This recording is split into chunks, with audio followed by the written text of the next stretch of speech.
السلام علیکم. وعلیکم السلام. ہم اہل سنت جیسے چار اماموں کو حق میں مانتے ہیں. جی. اب شیعوں کے جو امام 12 جو کہتے ہیں تو مطلب آپ کے خیال سے کہاں تک امام صحیح ہے؟ مطلب ہے جیسے حضرت علی سے کہتے ہیں پہلے امام ہے، تو کہاں تک امام صحیح ہم سمجھ سکتے ہیں؟ دیکھیں، شیعوں میں امامت کا کانسیپٹ الگ ہے، اہل سنت میں امامت کا کانسیپٹ الگ ہے. شیعوں میں جو امامت کا کانسیپٹ ہے میں اس پہ بحث نہیں کروں گا، وہ آپ شیعوں سے جا کے پوچھیں، ان کے ہاں امام اور پیغمبر تقریباً ایک ہی جیسے ہو گئے ہیں. جبکہ اہل سنت میں امام کا کانسیپٹ یہ ہے کہ قرآن و حدیث پہ جو ریسرچ کی ہے تو وہ ماہر تھے ریسرچ کرنے والے. غلطی ان سے بھی ہو سکتی ہے لیکن ان سے غلطی کا امکان کم ہے، تو ان کی تحقیق ہے، تحقیق قرآن و حدیث اور صحابہ کو سامنے رکھ کے ہی کی ہے.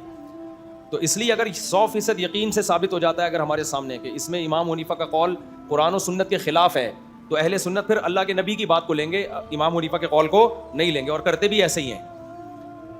لیکن شیعوں کے ہاں جو امامت کا کانسیپٹ ہے وہ پتھر پہ لکیر ہے، بالکل سمجھ رہے ہیں. تو ہماری نظر میں یہ چاروں امام یہ ریسرچر تھے، محقق تھے، تو انہوں نے تحقیق کی ہے اور پھر امت نے ان کی تحقیق پر اعتماد کیا. تو اصل امام ہمارے نظر میں محمد صلی اللہ علیہ وسلم ہی ہیں.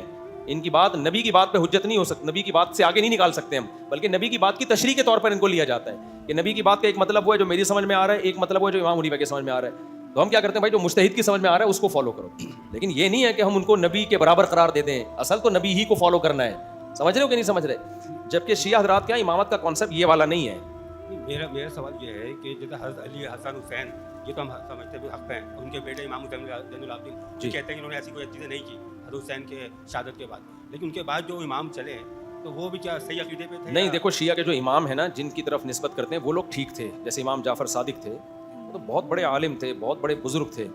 ہمارا شیعوں سے یہ اختلاف ہے کہ آپ نے بہت سی چیزیں جو امام جعفر صادق کی طرف منسوب کی ہیں وہ نسبت ٹھیک نہیں ہے. جیسے حنفی لوگ بھی بعض چیزیں امام ابو حنیفہ کے کھاتے میں ڈال دیتے ہیں اور کہتے ہیں دیکھو ہم فقہ حنفی کو فالو کرتے ہیں. ہم کہتے ہیں کہ بھائی یہ امام صاحب کی طرف اس کی نسبت ٹھیک ہے ہی نہیں، آپ نے خام اٹھا کے ان کے کھاتے میں. بہت ساری بدعتیں ہماری سوسائٹی میں ہیں نا. تو اب کچھ دن پہلے کیا ہوا، ایک صاحب میرے پاس آئے، عالم تھے، کہتے ہیں میں ابو حنیفہ کے فقہ کو مضبوطی سے فالو کرتا ہوں.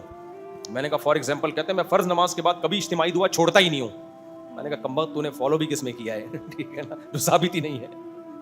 فرض نماز کے بعد اجتماعی دعا تو ثابت نہیں ہے قرآن و سنت سے. میں نے کہا تم نے امام حنیفہ کے کھاتے میں بھی ڈال دی اور پھر فالو بھی ڈٹ گئے اس پہ نا. تو امام حنیفہ کے کھاتے میں ڈلتی نہیں ہے یہ دعا.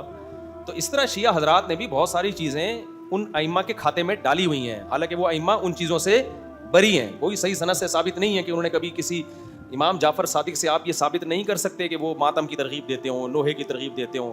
تو یہ ائمہ تو اس سے پاک تھے ان چیزوں سے. سمجھ رہے ہو؟ جیسے شیخ عبد القادر گیلانی کو غوث اعظم کہا جاتا ہے، تو کیا شیخ عبد القادر گیلانی اپنے آپ کو غوث اعظم ماننے پر راضی تھے کیا؟ وہ تو توحید پرست تھے بھائی. وہ کہیں گے تم ایسے ہی ہے جیسے عیسیٰ علیہ السلام کو عیسائیوں نے اللہ کا بیٹا کہہ دیا. حضرت عیسیٰ سے پوچھیں گے تو مان لیں گے اس کو؟ وہ کہیں گے تم نے میرے کھاتے میں ایسی چیز ڈال دی جس میں میں خود راضی نہیں ہوں. وہ تو خود توحید کے علمبردار تھے. چلیے.